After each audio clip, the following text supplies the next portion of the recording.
Hi there, and welcome to my world of Oriental rugs. My name is Frank Shia, and I'm the owner of Shia Oriental Rugs.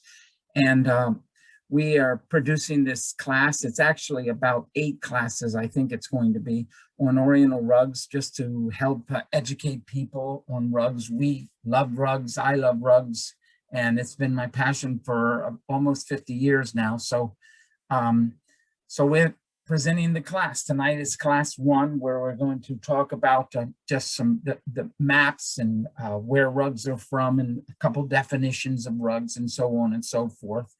Um, as you can see, we call this class My World of Oriental Rugs, and I know that might sound a little funny, but for years I've been teaching classes on Oriental rugs, and we've always called them The World of Oriental Rugs. But as I've thought about it a lot of times, I realized that it's actually not the complete world of Oriental rugs. It's basically my world of Oriental rugs, what I know about rugs. So I just decided to go ahead and change it to My World of Oriental Rugs. I hope that's okay for you.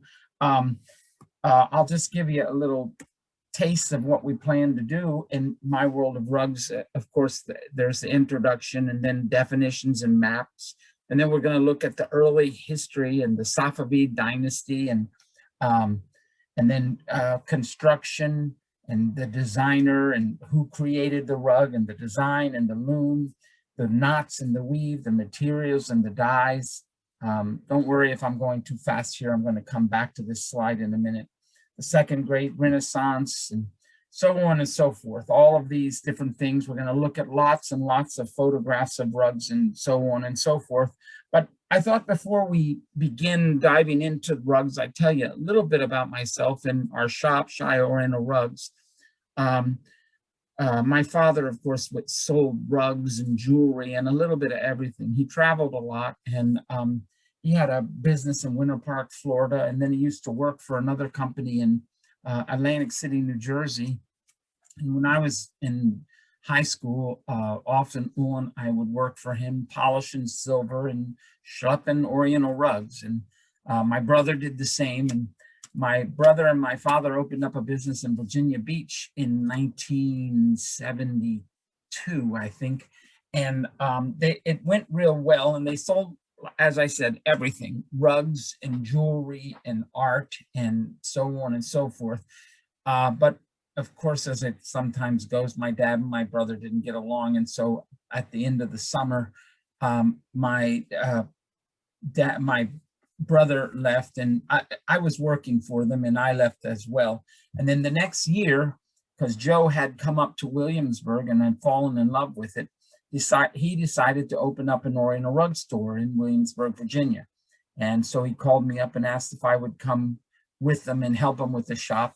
So we opened up in January of 1973. We signed a lease with Colonial Williamsburg, and our shop for the first 15 years or so was right up there in Merchant Square. And loved that shop, except for the fact that it was on the second floor and there was no elevator. So everything had to go up and down the stairs, which was a bit of a hassle. But anyway, my brother was one of these dynamic guys that is constantly on the go and so on.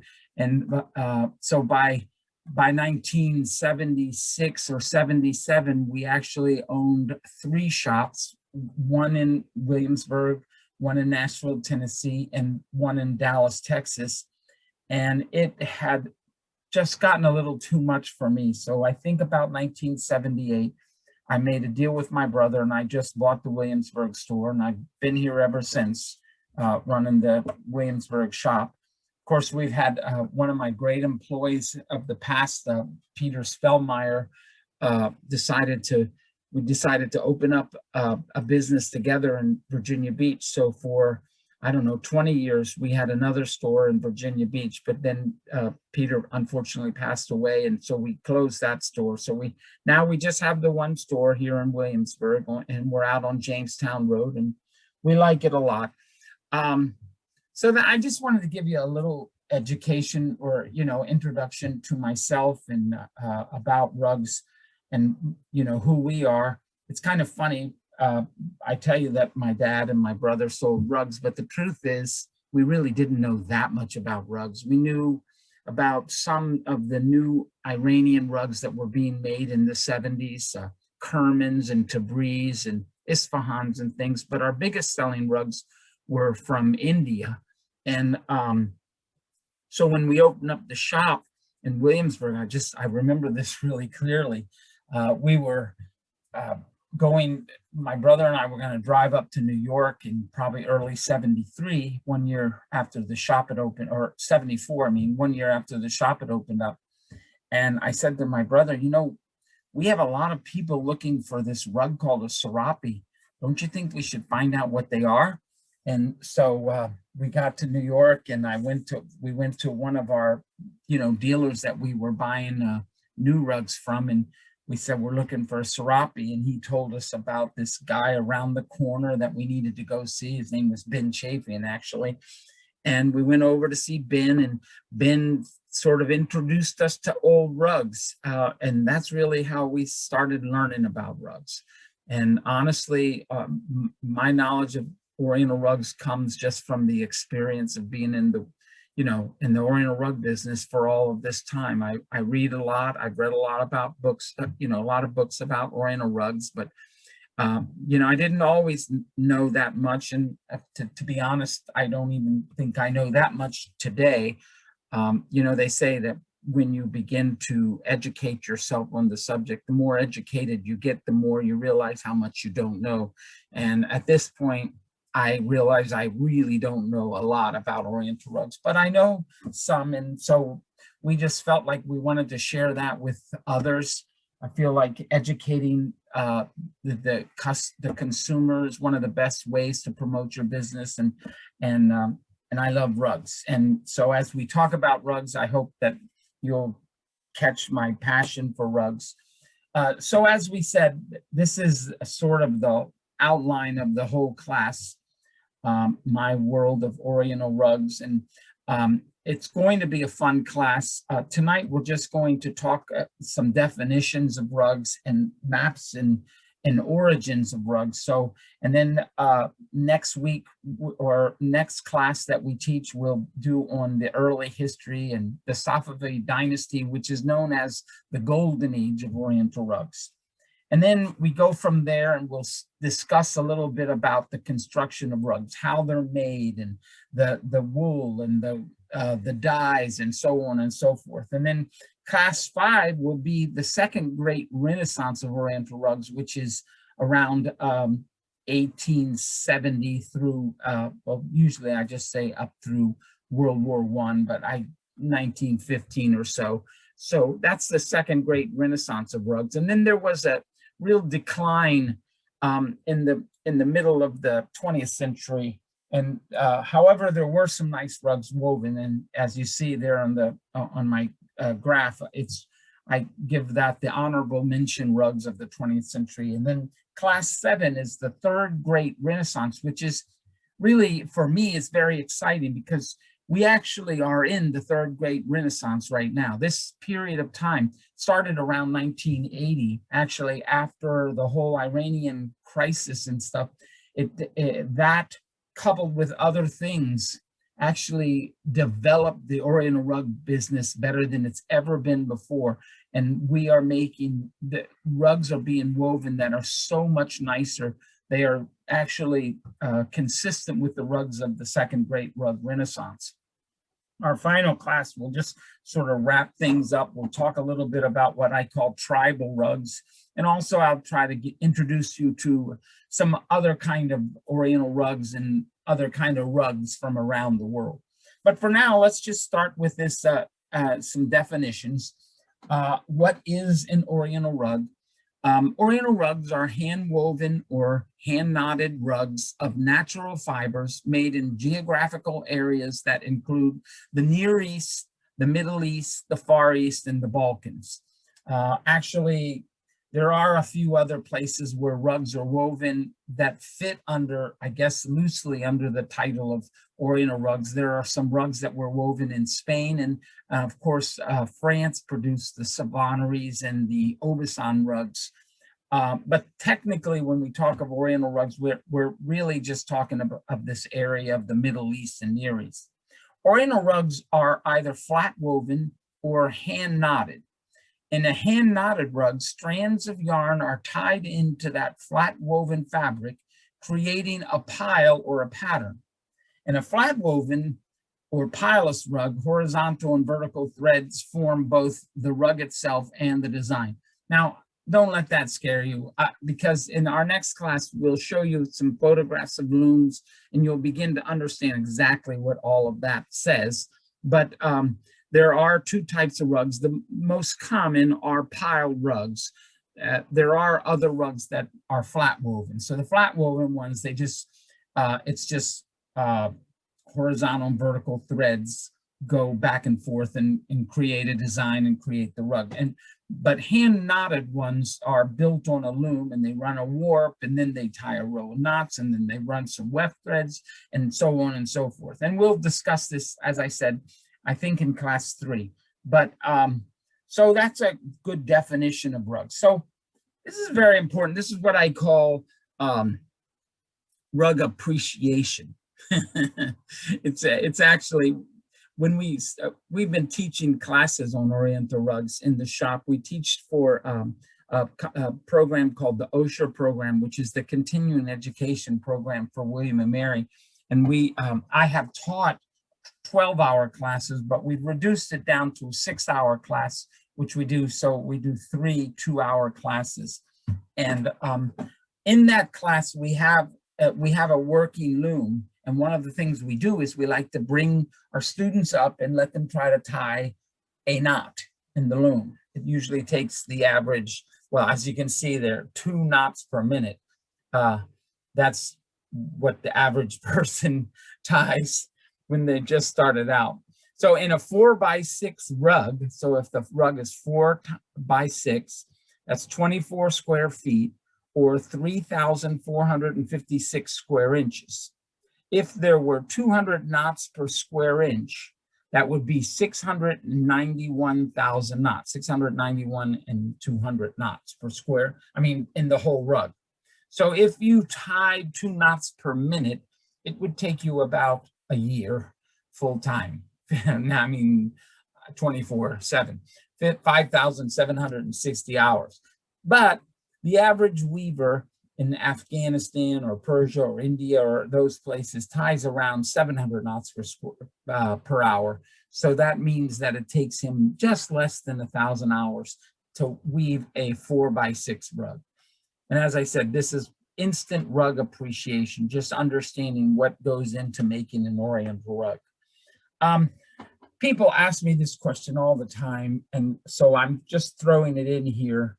And the truth is, it's really just the first line. People ask me, what do I look for in an Oriental rug?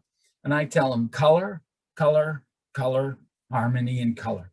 I have we have a sign up in our shop. It says Rugs as Art, and that's what we are, and that's what we believe. I sell rugs as art. So for me, every rug is a work of art, and it's just got to have beautiful color and harmony and balance and color.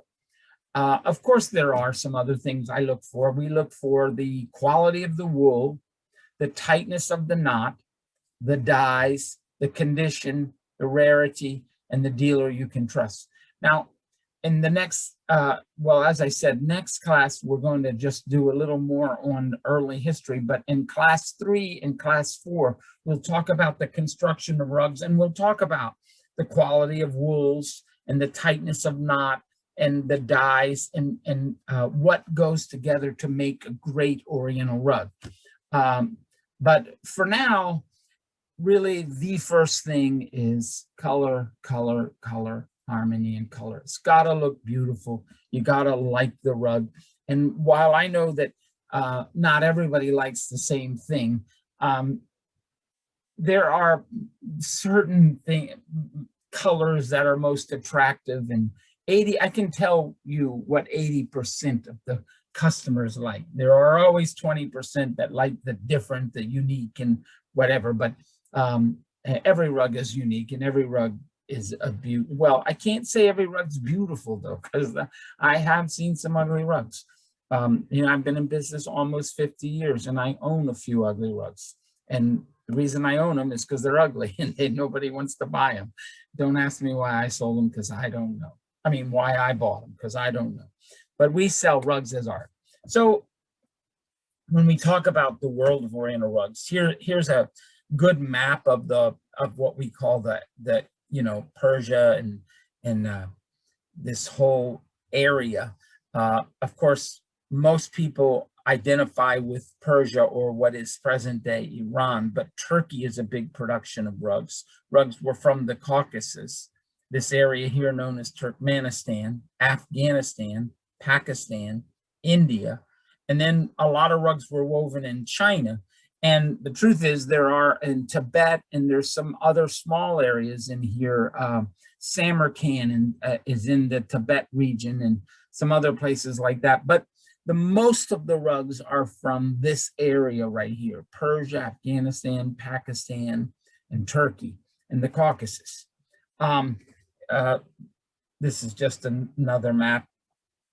This is a map from about 500 BC, and it's what's known as the Persian Empire. The Ottoman Empire actually was probably about half of that. The Ottoman Empire was basically centered around what is now Turkey, and stretched into the Persian Empire and went a little farther west as well. But this is the Persian Empire. And of course, then by the mid 1600s, 17th century, Persia became the Safavid Empire. So there's the Ottoman Empire, which was based in Turkey, or what's present day Turkey. And then here's the Safavid dynasty, or the Safavid Empire. And then these are all the Mughal Empire and so on and so forth. But this is where rugs come from. And as I said, this is just sort of an introduction to the world of Oriental rugs. Now, in this map, I put in, people always ask me, what's the, where does the name of a rug come from? Like, for instance, we'll refer to a Saruk rug, or a Tabriz rug, or a Savas rug. Well, each city in Persia or in Turkey produced certain rugs. And so the name of the rug is actually the city where the rug was woven. And each city has their own style of weave and, own collection of colors and so on and so forth. Now, most of the names, though, are developed either from Persia or Turkey. So you have a Turkish Sivas, which was woven in Turkey, or a Persian Tabriz, which was woven in Tabriz and Persia. However, India and Pakistan, for the most part, didn't create designs themselves, but for the most part, they copied Persian designs. So you might see a rug tag that says, this is a Tabriz design woven in India, or a Hariz design woven in Pakistan. So if it's from Persia, then it's just a Hariz from Persia. But if it's from India, it's a Hariz design from India. So I hope you understand that. It's important to understand that. The Persian Empire became Iran in March of 1935. So to be honest, we normally pretty much call everything Persian just to sound more politically correct, but it did become Iran in 1935. So most of the antique rugs that we sell actually are Persian. The new ones from Iran are from Iran. Of course, ever since the embargo in the 70s, the big Iranian hostage crisis and everything, there has been an embargo, and so rugs from Iran are not coming in as much. And the truth is, nowadays, there's very little even being woven in Iran. Most of that is because Iran has become this big oil-rich nation, and people can make more money working in the oil fields and the oil production than they can weaving rugs. The man I mentioned earlier, Ben Chafian, I remember in the early 80s, one day I was sitting having a cup of coffee with him, and Ben was telling me his father, who was from the city of Kerman in Iran, and owned a big company where he produced lots and lots of Kerman rugs. In the early 1980s, he closed his looms because he just couldn't produce the rugs. In fact, I have in my office, I have an article from New York Times talking about the end of the Iranian carpet. And it really has to do with what we just spoke about, that they're making more money in the oil fields and nobody can afford to weave rugs. So for that reason, pretty much, well, that's not the only reason. And as we go through the class, you'll understand that. But that's why so many rugs are from Pakistan and India and Afghanistan and other places, because the labor is less expensive and they can afford to produce things. And a lot of the great people, weavers from originally from Iran, have moved and set up their looms in Afghanistan, Pakistan, India, and so on. Here's a little reference guide for major carpet centers that will help you understand a little more. Of course, I know it's small, so I don't know that you can see it that well, but you see, let's say in Iran. So here's the city of Tabriz. It's, well, here's Iran, Persia, Iran, and Tabriz is up there. Hariz is up there, Ardabil and Bijar. This area right here is known as the Azerbaijan district. And this is a big rug weaving center. The capital is over here, and there are some rugs woven all the way over here as well. But this is the big rug weaving area. A lot of times people aren't sure where a rug's called from, and they'll just say it's a Northwest Persian or Kurdish rug, and they're usually safe because that's what this area is. The Caucasus is a small area which was part of Russia, and it's now Armenia nowadays, and a couple other of those countries. I forgot the names of them now, but they were in times past a big rug producing area. Not so much today. Turkey is still a big rug weaving area. However, again, in Turkey, it's becoming more and more costly to have rugs woven. So the big places where rugs are from is India, Pakistan, and Afghanistan. And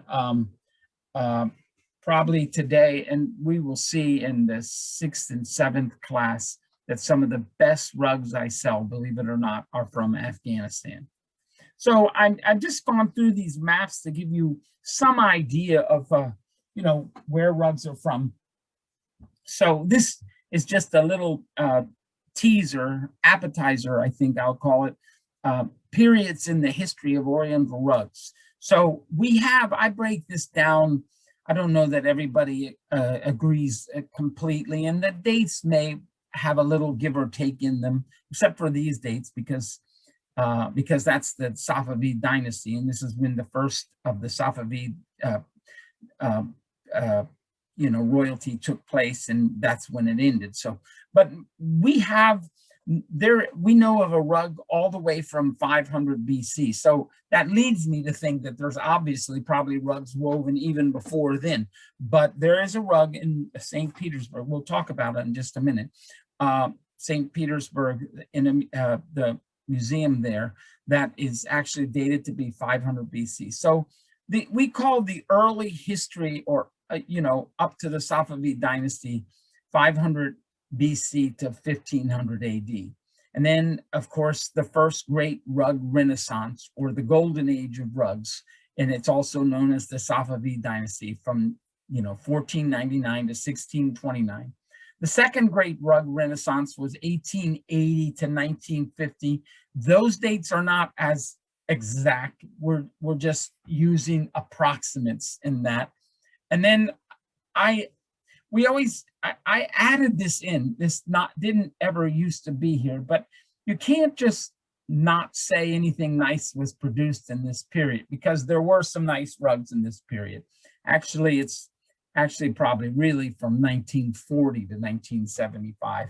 And then the third great rug renaissance started around 1985. And I know you're probably thinking, why am I even saying that? And you'll see in class 6 and 7 why we call it the third great rug renaissance, and why there's an exact pretty, not to the day and time and month, but at least to the year of when it started, and it is around 1985. So this Paysar carpet that I mentioned was found in 1949 by a Soviet archaeologist in the tomb of a Scythian chieftain or prince in Paysaric, which is near Outer Mongolia, dated to be 600 to 500 BC, and probably influenced by Cyrus the Great. If you were a Bible scholar, you know that Cyrus was the great leader of the Persian Empire, and this rug was probably woven under when he was king, and who knows that it wasn't made for some royalty or something. It's in the Hermitage Museum in St. Petersburg in the USSR. It has, now the reason we always talk about this is kind of funny, as I told you I've read a lot of books about Oriental rugs, and there's always pictures of the Paysaric carpet in the beginning of every book. And I don't know if for some reason I didn't put two and two together until I started teaching the class. And then I realized why they always introduce the Paysaric carpet right at the beginning of every class, of every book. And it's because this right here, the weaves, the dyes, the motif are all similar to present day rugs. When you look at at this rug or the photographs of this rug, you realize it is woven just like an Oriental rug today. In fact, there's rugs with a lot of these similar designs. Some rugs have horses in them and cattle, and the geometric motif that's in here, the colors, the rust and reds and greens are all rugs, similar to what rugs are woven today. So the importance of the Paysaric carpet is the fact that here's a rug that's 500 BC, that is, over 2,500 years old, and they're weaving them. What we see is that they're, in one sense, nothing has changed. They're still doing the same thing that they've done for years and years and years. And it's, the same style of weave, the same style of dyes, the same wools, and so on and so forth. Here's a close-up of the Paysaric carpet, and I think I have one more. Yeah, there's a color enhanced one, and of course it's got some problems, but I think if you were 2,500 years old, you'd have a few problems too. Anyway, now I'm gonna just briefly look at this, and we'll get back to this in our class 3 when we start talking about the loom and the wool and the dyes and the design. But one thing that is very important in Oriental rugs, and it's taken me a long time to develop a graph like this that kind of says it all. And I don't know that this completely says it all, but I think it gives you a very good introduction. Don't try to read it all. Just read this right here, because it all starts with the maker. Whether the maker is a village and it's what they do in their village or in their tribe, or whether it's a company that decides they want to make rugs and sell them in the United States or in Europe or so on, or whether it's an artist, it all starts with the maker. And the maker is the one that decides what design he wants, what kind of dyes he wants to use, what kind of wool, and so on and so forth. In fact, if you look down this column only, the master weaver, the maker decides on the weaver, decides on a cartoon or a graph, or what we would say design. Then he decides based on that what the quality of the wool will be, and the type of colors it will have, and how tight the rug is going to be, and then they produce the rug. So, but my point is that, and I say that because when even next week, when we talk about some of the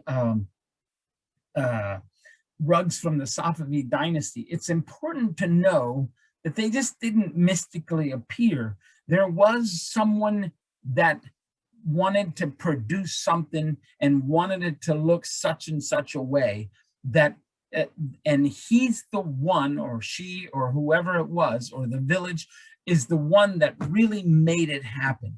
And in the Safavid dynasty, as we'll see next week, that is because it was the great Renaissance period, and the the nobles and the sheiks and you know, Shah Abbas and Shah Tisma, these guys were just into the art of Oriental rugs. So that's just an introduction to that. One last slide, and then we'll close for this class. I just wanted you to meet myself. Well, you see me, but my wife, my beautiful wife, she travels with me. We do about 10 antique shows a year. So we sell antique rugs as well as new rugs. I cannot say whether my passion is mostly in the old rugs or the new rugs. I love them all. And anyway, so I look forward to spending some time with you. As I said, we're going to do, I think it's going to be about 8 classes.